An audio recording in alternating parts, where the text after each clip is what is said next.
Ô Marie conçue sans péché. Frères et sœurs, quand Ézéchiel décrit la vision qu'il reçut du Seigneur, c'est la première lecture de ce dimanche. Sa situation est fort peu enviable. Depuis 25 ans, il est en exil, loin de sa terre natale. Le temple de Jérusalem a été détruit, le culte n'est plus célébré. Ce qu'il voit contraste avec ce qu'il vit.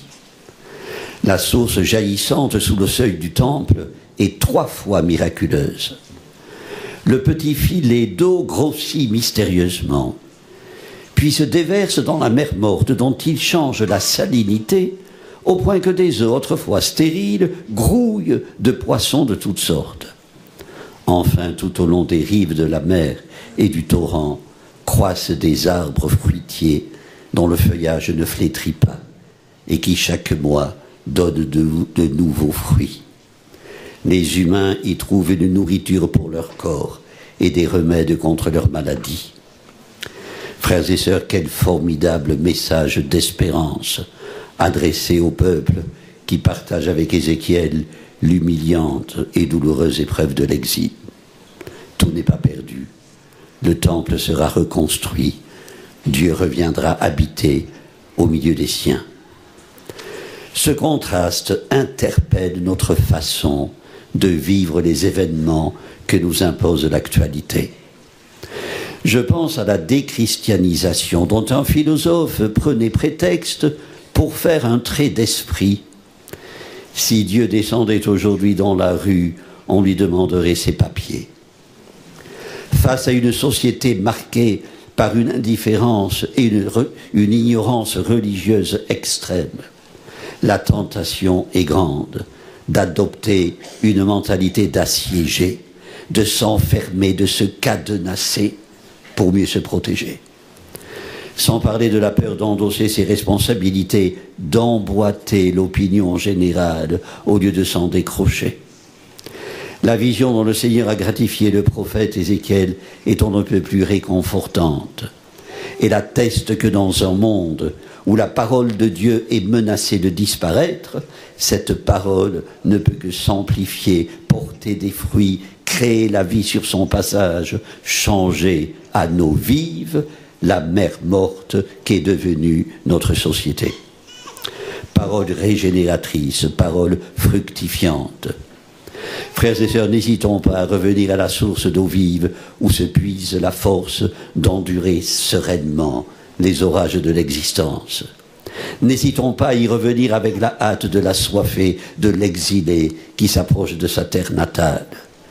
Car Dieu est pour nous refuge et force, secours dans la détresse, toujours offert, écrit le psalmiste. Dieu n'est pas un semeur de panique, son message est promesse d'espérance.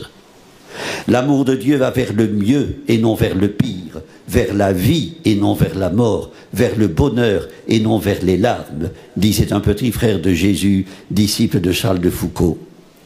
Avec lui, il n'y a de place ni pour la résignation, ni pour la rébellion contre le temps et les malheurs du monde.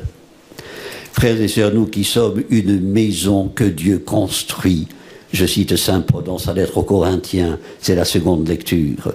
Prenons garde à la façon dont nous contribuons à sa construction. En puisant nos forces à la source de la vraie vie, nous apprendrons à nous désinstaller d'une religion édulcorée, sans couleur et sans vie. Nous deviendrons comme les églises de Pierre, le signe visible d'une présence invisible. Lors du décès de sœur Emmanuelle, une journaliste, Dominique Quignot, invitait les lecteurs du quotidien La Croix à s'interroger. Pourquoi une si vieille dame, religieuse de surcroît, dans notre monde qui n'aime plus beaucoup ni les vieux ni les religions, pourquoi affolait-elle les baromètres de popularité? Question ô combien pertinente. Parce que tournant le dos à la religion des vendeurs du temple, la petite sœur du chiffonnier du Caire avait su, dans sa vie de tous les jours, accueillir une parole qui a pris cher. Parce qu'elle a payé de sa personne, en renvoyant à cette mer morte qui risque de nous engloutir l'image d'une cohérence rafraîchissante entre ce qu'elle vivait et ce qu'elle croyait. Frères et sœurs, la vérité se vérifie dans cette cohérence.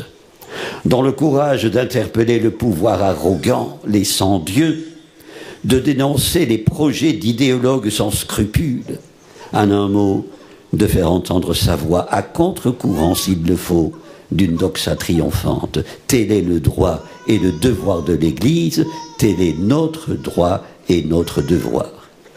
Ne soyons pas trop étroits d'esprit et de cœur, ne soyons pas trop liés à de vieilles formules, trop pusillanimes face à l'exigence évangélique.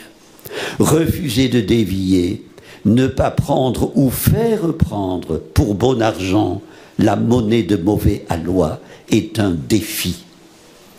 Reprenant un mot à la mode, mais jamais appliqué aux chrétiens, soyons des lanceurs d'alerte, des témoins qui actualisent la parole.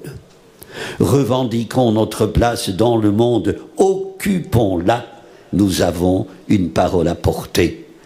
Soyons des sources d'eau vive, des arbres dont le feuillage ne se flétrit pas et dont les fruits ne manquent pas. Amen. Prions le Seigneur. Dieu fidèle, sur la foi de l'apôtre Pierre, tu bâtis ton Église, et son témoignage reste le fondement de notre propre foi. Fais de nous les pierres vivantes dont tu bâtis ta demeure.